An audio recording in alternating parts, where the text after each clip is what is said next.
Thank you so much, Honorable Sir, for giving me time to speak on these two important bills.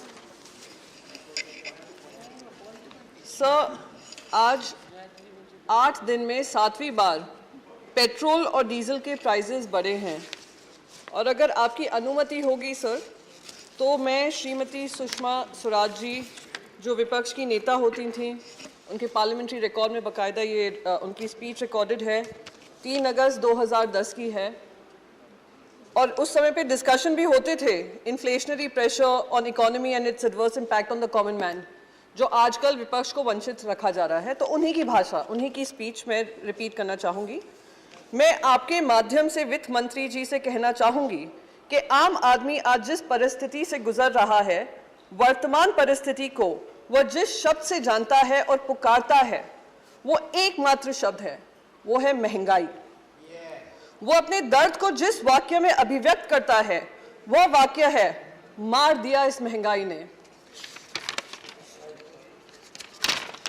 आगे वो बोल रही हैं, मुझे ये कहते हुए दुख है कि इस सरकार की हेकड़ी में रत्ती भर भी कमी नहीं आई है। मैं कहना चाहती हूं कि हमने ऐसी संवेदनहीन सरकार नहीं देखी। यह सरकार संवेदनहीन भी है और यह सरकार विश्वासघाती भी है। उन्हीं के शब्दों को अगर हम ये रेफरेंस को दे दीजिएगा। मैं बिल्कुल दे दूंगी सर। अगर उन शब्दों को हम फिर से रिपीट करेंगे 2022 में और खास करके उस सरकार पे जिसने 2014 से महंगाई की मार की बात की हो, तो ये शब्द फिर से उन पे लागू होते हैं। सर, हमारे वरिष्ठ नेता, शिवसेना के वरिष्ठ नेता श्री अनिल देसाई जी राज्यसभा के मेंबर हैं और उन्होंने इस बात को उठाया था जब बजट पे डिस्कशन हो रहा था कि जो जनरल इंश्योरेंस इंडस्ट्री है, उनका वेज रिविजन होना था।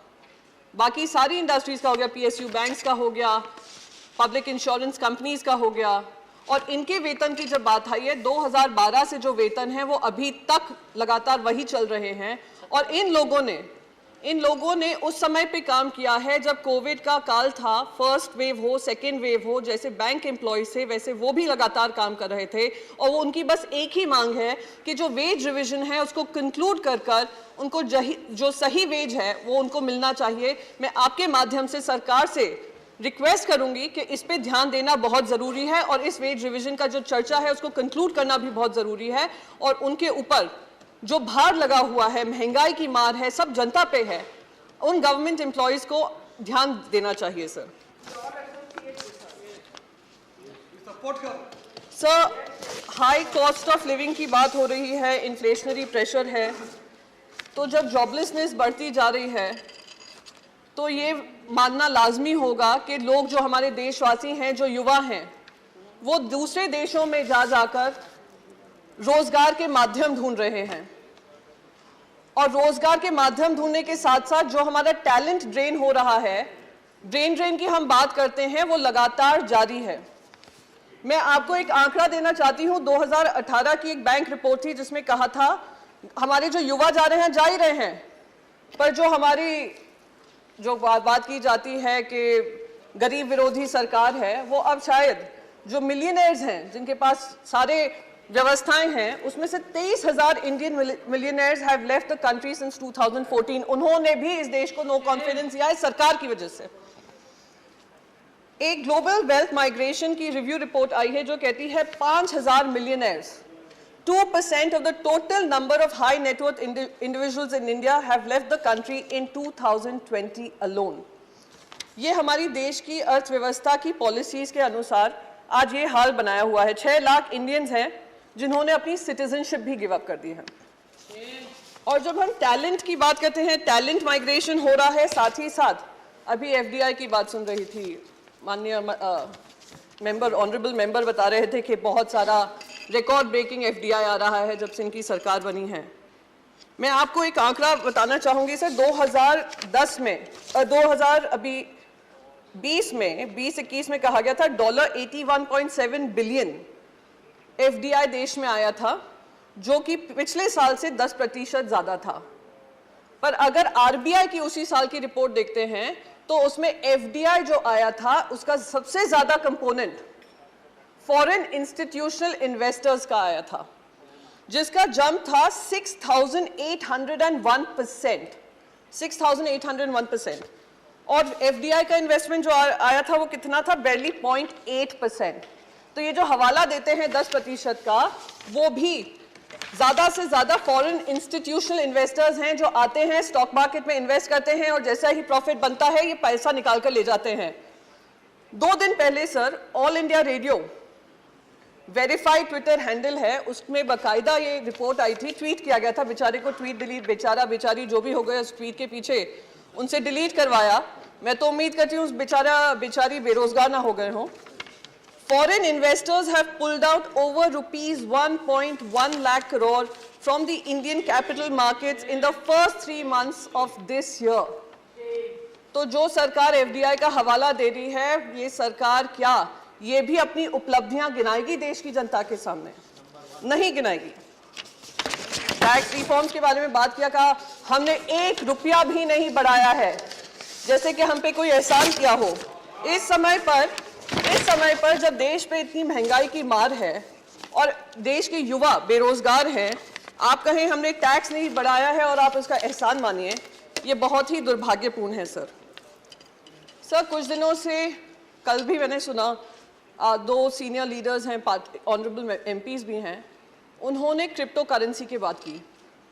आज हमारा देश एकमात्र देश होगा पूरी दुनिया में जो क्रिप्टो करेंसी बिल लाने से पहले क्रिप्टो टैक्स लगा देता है, और एकमात्र वित्त मंत्री होंगी इस देश में जो कहती हैं पता नहीं लीगल है या इलीगल है, और वो मैं अभी नहीं बता सकती हूं, जब क्रिप्टो करेंसी रेगुलेशन आएगा तब हम बात करेंगे। पर हाँ, हम उस पर टैक्स जरूर लगाएंगे, हम उस पर टैक्स भी लगाएंगे, हम उस पर टीडीएस भी लगाएंगे। और मैं जब माननीय एमपी को सुन रही थी, सर कुछ भी नहीं है सर, कुछ भी नहीं है। हाँ, जरूर लगा दूंगी सर अगर आपकी अनुमति होगी। वित्त मंत्री बता दो दे लीगल है या इलीगल। बोलिए। जी, तो मैं यहाँ पर बस ये बात कहना चाहूंगी सर कि हमारा टैक्स भी लग गया उस पर, हमें ये भी नहीं पता कौन सा स्टेटस है उसका, एसेट क्लास है, क्या क्लास में उसके अंतर्गत किया गया है। जिस तरीके से बताया गया इस पर टैक्स लगाओ, टैक्स लगाओ, टैक्स लगाओ और बढ़ाओ, क्योंकि बाकी सारे देश कर रहे हैं, उससे मुझे ध्यान आता है और शायद सभी को ध्यान होगा, जब देश में कंप्यूटर आया था, तो हमारा ये विपक्ष ही था जो बैलगाड़ी लेकर बाहर आकर अपोज कर रहा था, कहा था लाखों युवा बेरोजगार हो जाएंगे, बेरोजगारी चरम सीमा पे बढ़ जाएगी, ये सरकार युवा विरोधी सरकार है। और क्या हुआ? कंप्यूटर आने के बाद अगर किसी देश को सबसे ज्यादा फायदा हुआ, देश के युवाओं को फायदा हुआ, वो भारत के बच्चों को फायदा हुआ। आज हम लोग बड़े बड़े लीडरशिप रोल्स में हैं, दुनिया भर में लीडरशिप रोल्स में हैं, तो उसका फायदा हमारे युवाओं को हुआ। तो बार बार ये कहना कि ये जो है बहुत ही गंदी चीज हो रही है, बहुत ही गलत चीज हो रही है, क्योंकि हमें नहीं समझ में आ रही है, तो ये गंदी ही होगी। ये बिल्कुल मुझे वो बात याद आती है कि बच्चों से कहा जाता है बचपन से ही, और हमारे भारत में ये विशेष करके होता है, तुम अगर इंजीनियर बनोगे, डॉक्टर बनोगे या आप चार्टर्ड अकाउंटेंट बनोगे, वही करियर होते हैं, बाकी सारे करियर गलत होते हैं। और अगर वो करियर गलत है, कोई और कुछ चूज करना चाह रहे हैं, तो उनको रोक जाने की कोशिश की जाती है। अगर रोकते नहीं है तो कहते हैं हम घर के बाहर निकाल देंगे। तो ये बिल्कुल वही हालत हो रही है क्रिप्टो के साथ, क्योंकि हम नहीं समझ पा रहे हैं कि क्या है उसके मंशा, क्या है इंटेंशन, क्या है एम्प्लॉयमेंट जनरेशन की कैपेसिटी, क्या है एनेबलिंग इकोसिस्टम बनने की जरूरत, क्या है वेब 3.0 क्या है। तो इसलिए हम उसको टैक्स भी करेंगे और हम उसका क्रिप्टो रेगुलेशन भी नहीं निकालेंगे। सर मैं एक चीज यहाँ पर बहुत इंपॉर्टेंट, दूसरी चीज यहाँ पे कहूंगी, मैंने आपको कंप्यूटर का उदाहरण दिया, ऐसे ही इंटरनेट जब आया था, देश में ही क्या दुनिया में, हर डिस्ट्रप्टिव टेक्नोलॉजी आपको भी डिस्टर्ब करेगी, पॉलिसीज को डिस्टर्ब करेगी, और हमारी जिम्मेदारी बनती है कि हम उस टेक्नोलॉजी के आगे बनकर एक रेगुलेटरी फ्रेमवर्क बनाएं और इससे हम घबराएं नहीं। आज जब इंटरनेट आया, सबसे ज्यादा अगर फायदा हुआ तो हमारे ही देशवासियों को हुआ, पर दुख इस बात का होता है क्योंकि हम उनके लिए एक इनेबलिंग इकोसिस्टम नहीं बना पाए, उस वजह से वो दूसरे देशों में जाकर, आज आप कैलिफोर्निया देख लीजिए, यूनाइटेड स्टेट्स देख लीजिए, यूरोप देख लीजिए, जो बड़ी मल्टीनेशनल्स हैं, टेक्नोलॉजी रिलेटेड कंपनीज हैं, उसको हेड हमारे इंडियंस ही करते हैं। तो आज वही टैलेंट अगर हमारे देश में ऐसी कंपनीज बनाता तो क्या हमारे देश को फायदा नहीं होता? Please conclude. Sir, I will just conclude with just one last bit. Okay, sir, we are living in the world of Web 3.0. Either we choose to bite the bullet or we dodge the bullet.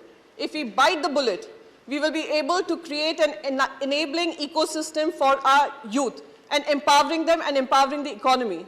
If we choose to dodge the bullet, we can continue to feel great that Indians are doing well abroad. Thank you. And we can conclude, sir, just one last second, sir.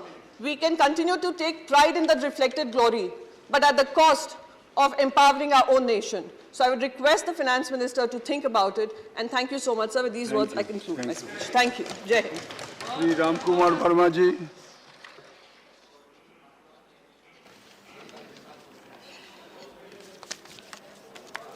बहुत बहुत धन्यवाद उपसभापति